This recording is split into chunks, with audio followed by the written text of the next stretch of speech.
Hello divine soul. तो आज का मेरा टॉपिक है कि ध्यान क्या है, मेडिटेशन क्या है। क्योंकि जितनी देर आप इन चीज़ों से विचरते नहीं उतनी देर आपको इनके बारे में पता नहीं चलता कि इसका डीप मीनिंग क्या है। आपने सुना होगा बचपन में हमारे पेरेंट्स, हमारे जितने भी घर में बड़े बुजुर्ग थे, वो हर बच्चे को कहते थे कि ध्यान से स्टडी करो, ध्यान से स्कूल में जाना, ध्यान से ये कम करना, ध्यान से वो कम करना। एक्चुअली ध्यान का डीप मीनिंग है कि जो भी आप काम करते हो, चाहे 3D का है, चाहे आप एक्चुअल में मेडिटेशन करते हो आंखें बंद करके, उस पर 100% एनर्जी देनी है। हालांकि 3D में ये बहुत मुश्किल है। जब आप कोई भी काम करते हो तो आपकी आधी ऊर्जा कहीं और होती है, आपके मन में कोई ना कोई विचार कहीं और दूर चल रहे होते हैं। क्योंकि ये जो फीलिंग है, फीलिंग ही पूरी सृष्टि है, फीलिंग ही सब कुछ है अर्थ पर। तो जो हम फील करते हैं, फ़र्ज करो हम घर में कोई काम करते हैं, हम स्टडी करते हैं, हमारा ध्यान कहीं और है, तो वो जो हम स्टडी करते हैं वो हमें याद नहीं रहेगा। तो इसीलिए बचपन से हमें सिखाया गया था कि ध्यान से स्टडी करो, ध्यान से पढ़ाई करो। उसका डीप मीनिंग 100% उसमें एनर्जी डालना है। कोशिश करो, इतनी जल्दी नहीं होगा लेकिन हो जाता है। हमारे ज़माने में, अब तो पता नहीं बच्चों की स्टडी कैसे चलती है, तो अब तो हम तो भूल गए हैं। हमारे ज़माने में सुबह हमारी मम्मी 4 बजे उठा देते थे, चाय दे देते थे, बैठ कर स्टडी करो। क्योंकि उस टाइम वातावरण शांत होता था, हमारा ध्यान इधर उधर कहीं भी कन्वर्ट नहीं होता था। जो कुछ भी हम याद करते थे, फ़र्ज करो हमारा कोई पेपर है, कोई टेस्ट है, एग्ज़ाम है, तो उन दिनों में मॉर्निंग में स्टडी करना बहुत ज़रूरी होता था। जो उस वक्त हम स्टडी करते थे ना, शांत वातावरण में ध्यान से, मेरा कहने का मतलब यही है, वो चीज़ें हमें एग्ज़ाम में अच्छे से याद रहती थी। तो ये तो दुनियादारी का ध्यान, जैसे हम सब्जी काट रहे हैं, सब्जी बना रहे हैं, जेंट्स हैं खेतों में काम कर रहे हैं, कोई जॉब कर रहे हैं, उस पर भी आपको ध्यान लगाना बहुत ज़रूरी है। फ़र्ज करो आप बैंक की जॉब करते हो, आपका कंप्यूटर का काम है, आजकल के ज़माने के मुताबिक आप उस पर ध्यान नहीं देते तो आपसे गलती हो सकती है। इसी को भी ध्यान कहते हैं। इसीलिए सवेर से शाम तक जो भी हम काम करते हैं, हमने उस पर 100% एनर्जी डालनी है। 100% एनर्जी को कंसंट्रेट करने को ही ध्यान कहते हैं, उसी को मेडिटेशन कहते हैं। फ़र्ज करो किसी को गाना गाने का शौक़ है, तो गाना गाना भी एक ध्यान है। क्योंकि जब हम गाना गाते हैं हमें खुशी मिलती है, हमारे अंदर जो अल्फ़ा वेव्स हैं उनकी जो पोजीशन है वो हाई लेवल पर चली जाती है, पीस में चली जाती है, शांति मिलती है। अगर हम अच्छे से अपना किचन में काम करते हैं, लेडीज़, हमारा खाना बहुत अच्छा है, तो जब हमें कोई ये बोलता है कि खाना आज बहुत टेस्टी बना है, तो हमें अंदर से खुशी मिलती है, तो डोपामाइन रिलीज़ होता है। मेन तो जो हमारे अंदर पॉजिटिव एंजाइम है, रस हैं, उनका बाहर निकलना बहुत ज़रूरी होता है, जिसमें डोपामाइन बहुत हमारी मदद करता है। डोपामाइन तब बाहर निकलेगा जब आपको अंदर से खुशी मिलेगी। अंदर से खुशी तब मिलेगी जब आप हर एक काम को बहुत अच्छे से करोगे, अपनी जिम्मेवारी को बहुत अच्छे से निभाओगे। और अपने बच्चों का आप पालन पोषण करते हो तो उस पर वैसे तो मदर अपना कंसंट्रेट करती है, कई मदर थोड़ी सी इग्नोर भी हो जाती है, कर देती है, लेकिन ऐसा नहीं करना।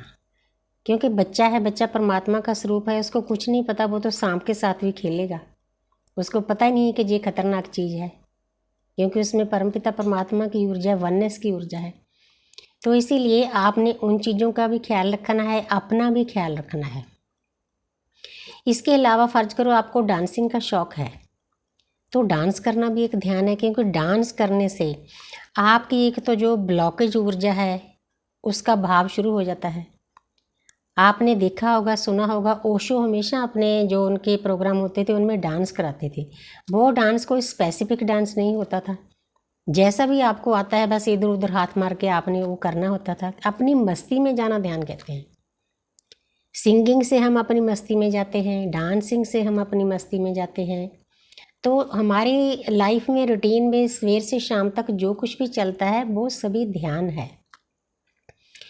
और जैसे अब अर्थ कलयुग से सतयुग में कन्वर्ट हो रही है, तो हमारी एक बहुत ड्यूटी हो जाती है कि हमारे आस पास कुछ भी कोई गलत हो रहा है, फर्ज करो कोई किसी को हर्ट कर रहा है, तो हमने चुप नहीं बैठना, इसको भी ध्यान कहते हैं। हमने जितनी हो सके बहुत प्यार से हर्ट होने वाले की मदद करनी है, दूसरे को रोकना है। अगर कोई नौकर चाकर को पीट रहा है, हद से ज़्यादा पीट रहा है, पेन दे रहा है, चाहे आपका घर का मेंबर है, चाहे आपके बच्चे हैं, हस्बैंड वाइफ है, उनको रोकना आपकी एक ड्यूटी हो जाती है। क्योंकि परमपिता परमात्मा को हमारी पल पल की खबर होती है। फर्ज करो आपके सामने किसी सर्वेंट की पिटाई हो रही है, जहाँ उसको पेन दिया जा रहा है, दर्द दिया जा रहा है, अगर चुप रहते हो, जितना कसूरवार उसको पेन देने वाला है उतने कसूरवार आप हो। क्योंकि परमात्मा को लेखा जोखा देना पड़ेगा। परमात्मा ऊपर जाके जब इस सीन को आपको दिखाएंगे ना कि आपने जहाँ पर इस आत्मा की मदद क्यों नहीं की, इसको भी ध्यान कहते हैं। अगर आपके आसपास कोई जानवर है, पक्षी है, प्यासा है, भूखा है, उसको खाना देना, उसको जल रखना, वो भी ध्यान है। क्योंकि ध्यान रखोगे तभी करोगे ना, अपने से ध्यान हटाकर उस पर लेकर जाओगे, इसी को ध्यान कहते हैं। तो आप करके देखना, क्योंकि मेरा अपनी लाइफ का एक्सपीरियंस है। जब आप ऐसी छोटी छोटी बातों करोगे ना, कीड़ियों को आटा डालना, थोड़ी शक्कर डालना, तो आपके कोई आस पास कोई डॉग है, कैट है, उसको खाना देना, उसकी भाषा को समझना। क्योंकि जी पक्षी अंदर से प्योर होते हैं, जानवर पक्षी, इनमें कोई भी मिलावट नहीं होती, कोई धोखा नहीं होता, कोई मतलब नेगेटिव एनर्जी नहीं होती। उनको पता चल जाता है कि सामने वाला हमें प्यार करता है अंदर से। अब मैं अपनी एग्जांपल देती हूँ कि हमारे पहले तो मेरे पास मैसेज आया यूनिवर्स का 2-2.5 साल पहले, मेरा घर बन रहा था तब, तो कि आपके पास आपके स्पिरिट गाइड्स आने वाले हैं, किसी भी स्वरूप में आ सकते हैं। क्योंकि किसी ना किसी ऑडियो वीडियो सिंक्रोनिसिटी सपने के द्वारा आपको मैसेज दिए जाते हैं, इसको समझना भी ध्यान है। मैंने उस बात को समझा। 1 हफ्ते के बाद मेरे घर में 1 नहीं 4-5 बिल्लियाँ पहुँच गई। तो मैंने उनका बहुत रिस्पेक्ट की, उनको दूध डाला, उनको खाना दिया, उनको सोने के लिए बिस्तर लगाए। जितना मैं बाहर, हमारा एक छोटा सा स्टोर है मेरा गार्डन का, तो वहाँ पर छोटे छोटे बच्चे थे, उनकी सेवा की। वो बच्चे मेरे बिस्तर पर दोपहर को सर्दी में लेट जाते थे, मेरे ऊपर भी लेटते थे, हाथ नहीं लगाने देते थे लेकिन लेटते थे, वो अपनी भी प्रोटेक्शन करते थे। तो मुझे समझ में आ गया कि ये मेरे स्पिरिट गाइड्स हैं। 2-2.5 साल हो गए, उस दिन से आज तक वो मेरे साथ हैं। थोड़ा चेंज होते रहते हैं, जो बच्चे बड़े हो जाते हैं वो चले जाते हैं, फिर और नए बच्चे आ जाते हैं, और नई कैट्स भी आती हैं। कई दिन, महीना आते ही नहीं, फिर उनको पता होता है कि वहाँ खाना मिलेगा, पानी मिलेगा, बिस्तर मिलेगा, फिर आ जाती हैं। और कई तो इतनी प्यारी थी, जब उनको मैं दूध डालती थी तो बदले में इतनी प्यारी आवाज़ निकाल कर मुझे थैंक यू करती थी। जिस दिन मैंने उनको बोलना कि आज थैंक यू नहीं किया, वो फिर स्पेशल करती थी। इतनी भाषा समझ में आने लग जाती है, इसी को ध्यान कहते हैं। अगर आपके आसपास कोई पेड़ काट रहा है, उसकी ज़रूरत नहीं पेड़ काटने की, आप उसको भी रोक सकते हो। कोई गाय को पेन दे रहा है, कोई डॉग को पेन दे रहा है, उसको भी रोक सकते हो। अगर आपके आसपास कोई प्लांट है, कोई छोटा पौधा है, कोई गमले में लगा है, उसको पानी की ज़रूरत है, उस पर भी आपने ध्यान देना है। क्योंकि उसमें भी आत्मा है हमारी जैसी, आत्मा में परमात्मा है। जब आप इस रास्ते पर चल पड़ते हो ना, तो मैं इसीलिए कहती हूँ, कीड़ी से हाथी तक हमने सबकी सेवा करनी है। जानवर, पेड़ पौधे, पक्षी, इंसान, सबकी सेवा करनी है। आपकी रूटीन में सुबह से शाम तक जो भी आप काम करते हो, कोई ना कोई छोटी छोटी बातें आपके सामने आएगी, उस पर ध्यान देना है। मतलब मेरी एक ऐसी आदत है, फ़र्ज करो मैंने मार्केट जाना है, आज मैंने जल्दी पानी लगा दिया प्लांट्स को, 1-2 प्लांट्स को कम पानी मिला, फिर शाम को मैं उनकी तरफ ज़रूर जाती हूँ, चक्कर मारती हूँ, कोई प्यासा तो नहीं है। क्योंकि वो भी मेरी भाषा समझते हैं, मैं भी उनकी भाषा समझती हूँ, उनकी पत्तियों से मुझे पता चल जाता है। इन चीज़ों को ध्यान कहते हैं। आप कहीं मार्केट जा रहे हो, किसी के साथ अन्याय हो रहा है, उसमें आपने हादा नारा ज़रूर मारना है। आपने सुना होगा मलेरकोटला में जब गुरु गोबिंद सिंह जी के टाइम पर सिखों पर अत्याचार हो रहे थे तो एक नवाब ने हादा नारा मारा था कि ऐसा मत करो। वहाँ एक स्पेशल गुरुद्वारा बन गया। हादा नारा गुरुद्वारा सड़क के ऊपर है मलेरकोटला में। और हमारे गुरुओं ने इतनी बख्शिश की, चारों तरफ 1947 में हाहाकार मची हुई थी, लेकिन उस जगह को इतनी प्यारा आशीर्वाद मिला, इतनी प्यारी बख्शिश मिली कि इस एरिए के अंदर, मलेरकोटला के एरिए के अंदर जो भी मुसलमान आएगा उसको कोई हाथ नहीं लगाएगा। कितनी बड़ी बात है। हादा नारा मारने के बदले इतनी आत्माएं सुरक्षित हो गई। इसीलिए आज मलेरकोटला पूरे मुसलमान फैमिली से भरा हुआ है, क्योंकि आसपास के गांव से वो भाग कर आ जाते थे, उनको प्रोटेक्शन मिलती थी। वहाँ इतनी गुरुओं की कृपा होती है जब आप किसी की मदद करते हो। सिख लोग इन चीज़ों को बहुत अच्छे से समझेंगे तो बाकी भी, लेकिन हमें इन स्टोरी के बारे में ज़्यादा सुनाया जाता है, पता होता है। मेरा कहने का मतलब है कि सुबह से शाम तक जो भी आप काम करते हो, आपके आसपास किसी आत्मा को हर्ट किया जाता है, पेन दिया जाता है, जहाँ वो प्यासा है, भूखा है, उसकी सेवा करना भी ध्यान है। ध्यान केवल आंखें बंद करके बैठना ध्यान नहीं है। इसीलिए आज से ही जो लोग साधना के रास्ते पर चले हुए हैं, इन बातों का उनको बहुत ध्यान देना है। हर एक सोल का फिक्र करना है अपने जैसा, क्योंकि हम तो शुरू से ही इम्पैथ होते हैं। हम किसी का दर्द अपने जैसा फील करते हैं, इसीलिए हमें थपेड़े खाने पड़ते हैं इस कलयुग में। बहुत खाए हैं मैंने, अब भी खा रही हूँ। लेकिन हमारी एक ड्यूटी होती है, हमारी सोल नहीं देख सकती किसी का दर्द। और मेन आती हूँ कि मेडिटेशन क्या है। जब आपने मेडिटेशन करनी है, बिल्कुल साफ़ सुथरा होकर, साफ़ सुथरा माहौल करके पहले आधा घंटा नाम जप करो, क्योंकि नाम जप करने से आपको अंदर से पीस मिलेगा, शांति मिलेगी, आपका कंसंट्रेट, आपका ध्यान ज़्यादा लगेगा। और उसके बाद आपने बिल्कुल अच्छे से पोस्चर में, अगर आप बुजुर्ग हो तो कुर्सी पर बैठ सकते हो, मैं कुर्सी पर बैठकर ध्यान लगाती हूँ। तो अगर आप चौंकड़ा मार सकते हो तो चौंकड़ा लगाकर बैठ सकते हो। साफ़ सुथरा आपके पास आसन होना चाहिए, आपके पास पॉजिटिव एनर्जी होनी चाहिए। कोई आप अगरबत्ती धूप लगा सकते हो, जोत लगा सकते हो, अपने गुरुओं की तस्वीर रख सकते हो। तो उसके बाद फिर आपने आंखें बंद करके अपने श्वासों पर ध्यान लगाना है, क्योंकि आपके जो श्वास है ना, ये परमात्मा है।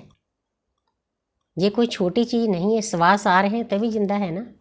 सोने के टाइम शुक्रिया अदा करना है परमात्मा का कि परमात्मा आपने इतना अच्छा शरीर दिया, बीच में आत्मा डाली, साथ में श्वास चल रहे हैं, थैंक यू। इतना अच्छा परिवार दिया। चाहे कुछ लोग आपके परिवार में नेगेटिव हैं, लेकिन फिर भी आपके पास बहुत कुछ होगा, परमात्मा ने बहुत कुछ दिया होगा, उसका शुक्रिया अदा करें। आंखें बंद करके श्वासों पर ध्यान लगाएं। अगर आपके गुरु ने कोई नाम जप दिया है, जहाँ जिस भी किसी धर्म में हो, आप उसी के अनुसार जो आपकी आत्मा मानती है, आप एक छोटा सा नाम जप, जैसे वाहेगुरु, जैसे राम, राधे कृष्ण, कोई भी चीज़ जप सकते हो, उनको श्वासों के साथ जोड़ सकते हो। एक तो श्वासों पर ध्यान लगाना और एक साथ में नाम जप करना किसी मंत्र का, तो सोने पे सुहागा हो जाएगा। उस पर पूरा कंसंट्रेट करना। हालांकि ये मुश्किल है, इतनी जल्दी नहीं होगा। आपके विचार अंदर से निकलना शुरू होंगे, लेकिन उनको दृष्टाभाव से देखना है। जो आता है उसको आने दो, क्योंकि हमारे रोकने से वो नहीं रुकेंगे। वो हमारा 4-5 युगों का जो गंदमंद है वो बाहर निकलेगा, निकलने दो। बीच बीच में अगर आपको ठीक लगे, क्योंकि मैं तो बोल देती हूँ जब विचार मुझे ज़्यादा तंग करते हैं ना, बस यही बोलती हूँ कि मैं इन विचारों को स्वीकार करती हूँ। दृष्टाभाव से देखो, आस्ते आस्ते चले जाएंगे, टाइम लगेगा। मेरे को देखो 7 साल हो गए साधना में आए हुए, अब भी विचार मेरे सामने आते हैं, लेकिन कुछ टाइम के बाद चुप हो जाते हैं। उनको पता है कि ये तो ढीठ बन चुकी है, इसके ऊपर तो कोई असर ही नहीं हो रहा, इसके सामने आकर हम क्या करेंगे, क्योंकि हमने उनको भी स्पेस देनी है। इसीलिए इन सभी छोटी छोटी बातों को मुझे उम्मीद है कि जितना मुझे परमात्मा ने सोझी दी है उसी के अनुसार मैंने बताया है, जो मेरी लाइफ में प्रैक्टिकल हो रहे हैं कि ध्यान किसे कहते हैं मेरे हिसाब से, क्योंकि हर एक की सोच अलग होती है। आप डूब कर देखो, इस कॉस्मिक एनर्जी में स्नान करके देखो, आपको बहुत पीस मिलेगा, बहुत शांति मिलेगी। एक स्नान तो हम जल से करते हैं, उसका भी शुक्रिया अदा करो, क्योंकि बहुत सारे लोगों को जल भी नहीं मिल रहा, पीने का जल नहीं मिलता। कितनी कितनी दूर जाते हैं, कुओं को नीचे उतरते हैं एक बाल्टी पानी लेने के लिए। हम कितने खुशकिस्मत हैं, शुक्रिया अदा करो उस यूनिवर्स का, उस सृष्टि का, माता प्रकृति का, जिसने इतना कुछ हमें दिया है, खाने को, पहनने को, ठंडी हवाएं, अच्छे अच्छे घर, अच्छी अच्छी कारें, ढेर सारा पानी। ये कोई छोटी बात नहीं है, ये केवल अर्थ पर ही सभी चीज़ें हैं और किसी प्लेनेट पर ये सभी चीज़ें नहीं हैं। हमारा अर्थ एक स्वर्ग है, इस स्वर्ग को संभाल के रखने के लिए ध्यान रखो, मेडिटेशन करो, सुबह से शाम तक जो भी काम करते हो ध्यान से करो। Thank you universe, thank you angels.